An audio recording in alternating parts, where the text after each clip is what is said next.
বেনাপোলে কাস্টমসের রাজস্ব কর্মকর্তার জন্য ঘুষের টাকা দিতে গিয়ে আটক হলেন এক এনজিও সদস্য। দুদকের আকস্মিক অভিযানে ঘুষের 2,76,000 টাকা সহ স্থানীয় ওই এনজিও সদস্যকে হাতে নাতে ধরা হয়। আটককৃত ব্যক্তির নাম হাসিব হোসেন। 6 অক্টোবর যশোর জেলা দুদকের উপপরিচালকের নেতৃত্বে এই অভিযান পরিচালিত হয়।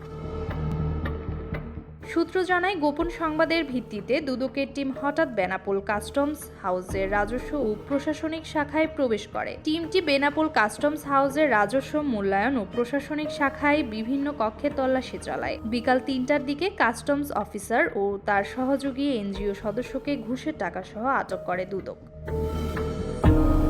এদিকে আটকের পর টানা 5 ঘন্টা কাস্টমস কমিশনারের কক্ষে গোপন বৈঠকের পর সাংবাদিকদের তথ্য না দিয়ে চলে যাওয়ার চেষ্টা করে দুদক সদস্যরা। এই সময় সাংবাদিকদের জেরার মুখে দুদক কর্মকর্তারা জানান, রাজস্ব কর্মকর্তা স্বীকার করছেন এনজিও সদস্যের কাছে পাওয়া ঘুষের টাকা তিনি রেখেছেন। তবে এনজিও সদস্যকে আটক করলেও অপরাধ স্বীকার করলে রাজস্ব কর্মকর্তা শামীমা আক্তারকে ছেড়ে দেওয়া হয়েছে।